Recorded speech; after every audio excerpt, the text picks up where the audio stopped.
Well, I'd always wanted to write books, ever since I was a teenager, really. And I got waylaid. I wrote for television for about 20 years. But it had always been an ambition to write specifically a crime novel. And when I moved to Whitstable from London, I just love this town. And it really smacks to me of old-time crime fiction, you know, the quintessential British town. But also...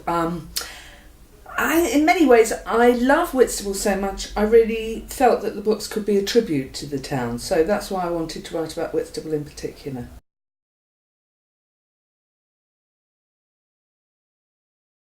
The first book, I actually had in mind about the first book for a very long time, for several years. And the first book actually features the death of a local oyster fisherman.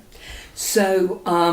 I'd spent some considerable time living on a boat at one point, bobbing around on a yacht, and I knew about various accidents that can happen on board a boat, and I remembered one particular one that involved an anchor. And so I had in mind that the book would involve the death of somebody on a boat, but it was the actual character of the detective that I had problems with. And in my mind, for some period of time, he was actually a man. And finally, I decided, no, I wanted my detective to be a woman. I wanted her to be a native of Whitstable, which is what our local oysters are called too, the Whitstable natives.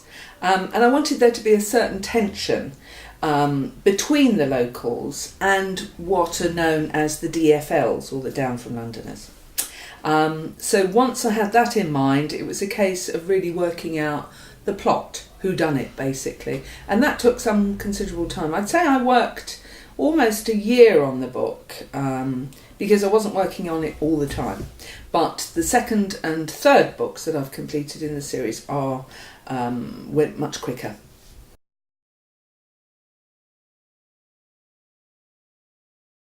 About 2008, I wrote an autobiography, and it was about something very specific in my life, how I'd come to find my long lost daughter, who'd been adopted as a baby, via a really curious quirk of fate, you know, a piece of synchronicity. And that came out in 2010. So that was more than just coincidence. And that was published by HarperCollins. So my agent thought that it would obviously be natural to go back to HarperCollins with the fiction book. But I always felt that the publisher for me was one called Constable and Robinson. They have they were an independent publisher and had a great list of crime writers.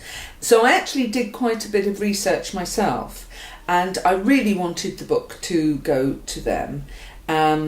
It went to HarperCollins, who didn't pick it up, but then when it went to Constable and Robinson, I was proved right because they immediately picked it up. Since then, they've been taken over by Little Brown, which is a much bigger, not independent publisher. That's absolutely great because there's still Constable and Robinson titles under the Little Brown UK corporate identity, and with all the publicity that comes with that. But I was really lucky, so you could say really it was just 2 submissions. The second one came up trumps, but it was always the one that I felt confident would.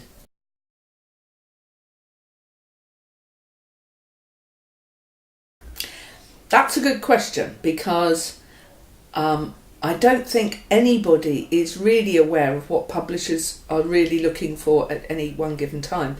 I'm not sure even that publishers know that either. They can recognise when a book obviously is a great success, and that might lead them on to look for more of the same. But I think then you end up with too many books competing in the same kind of genre. So I think what I did was, and I would really strongly recommend any other writer to do this, is really research the market. Look at the book that you want to write, because if it's a book that you really want to write, you're going to make the best job possible of that. Don't try and copy other books, but then look at your own book and then research the market. Look at similar titles, but not the same, because the publisher's not going to want the exact same protagonist. For example, I've got a female detective. She's 39. As I say, she lives in a small town.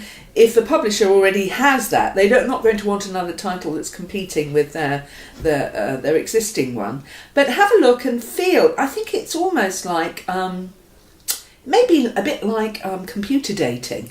You have to look at everything that the publisher's got to offer you and see if you'd really be a good match. It might be that they're looking for something that's quite contrasting to their other titles, but I think at the end of the day it's got to be your instinct, really. And I was really pleased that I was picked up so quickly and by Constable.